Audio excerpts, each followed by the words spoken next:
حضرت عثمان کے فیصلے کو کرٹیسائز کرتے رہتے تھے، جس کے بعد حضرت عثمان نے انہیں مدینہ سے نکال دیا۔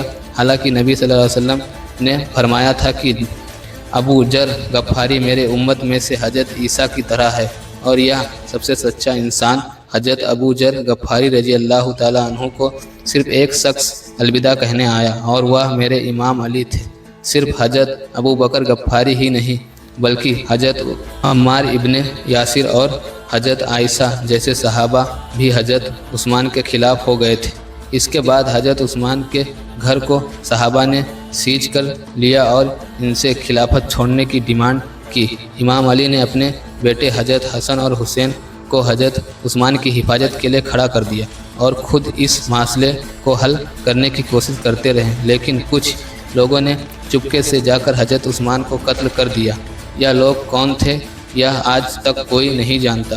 حضرت عثمان کی شہادت کے بعد پوری اسلامی سلطنت کی حالت بگڑ چکی تھی، کیونکہ حکومت کرپٹ گورننس کے ہاتھوں میں تھی، اور اس سب سے ٹھیک کرنے کے لیے لوگوں نے امام علی علیہ السلام کو خلیفہ بنا دیا۔ امام علی علیہ السلام کے خلیفہ بنتے ہی حضرت عائشہ رضی اللہ تعالیٰ عنہ امام علی علیہ السلام کے خلاف کھڑی ہو گئی، کیونکہ وہ چاہتی تھی کہ امام علی علیہ السلام حضرت عثمان کے قتل کا بدلہ لے، لیکن امام علی علیہ السلام جانتے تھے کہ اس سے اور زیادہ فتن اٹھے گا اور یہ صحیح وقت نہیں ہے۔ لیکن حضرت عائشہ نے امام علی علیہ السلام کی بات نہیں مانی، جس وجہ سے امام علی اور حضرت عائشہ کے درمیان جنگ جمل ہوئی۔ اس جنگ کے بعد معاویہ کھڑا ہوا، اور کیونکہ اسے حضرت عثمان نے گورنر لگایا تھا، لیکن امام علی علیہ السلام نے خلیفہ بنتے ہی اسے گورنر کی پوسٹ سے ہٹا دیا، کیونکہ یہ ایک نمبر کا گھٹیا اور کرپٹ انسان تھا۔ معاویہ کو یہ برداشت نہیں ہوا تو امام علی علیہ السلام نے اس سے جنگ کی، لیکن یہ بزدل بچ گیا۔ اس کے بعد خارجی امام علی علیہ السلام کے خلاف کھڑے ہو گئے۔ پھر امام علی علیہ السلام نے خارجیوں کے ساتھ جنگ کی، جس کے بعد انہی خارجیوں نے امام علی علیہ السلام کو شہید کر دیا۔ علی علیہ السلام کے بعد امام حسن علیہ السلام خلیفہ بنے، اور معاویہ نے انہیں زہر دے کر شہید کر دیا۔ امام حسن علیہ السلام کی شہادت کے بعد ایک ایسا واقعہ پیش آیا جس سے پوری دین کو بدل کر رکھ دیا۔ اس کا نام ہے کربلا۔ کربلا کے بعد پوری مسلمان امت بدل گئی۔ اب مسلمان امت دو گروپس میں بٹ گئے۔ ایک وہ جو مانتے ہیں کہ پہلا خلیفہ امام علی علیہ السلام کو ہونا چاہیے تھا، اور امام حسن حسین علی پر ہونے والے ظلم کو دیکھ کر وہ ان کا ماتم کرنے لگے، جنہیں آج ہم شیعہ کہتے ہیں۔ اور دوسرے وہ جو حضرت ابو بکر، عمر اور عثمان کو رائٹ فل خلیفہ مانتے ہیں، جنہیں ہم سنی کہتے ہیں۔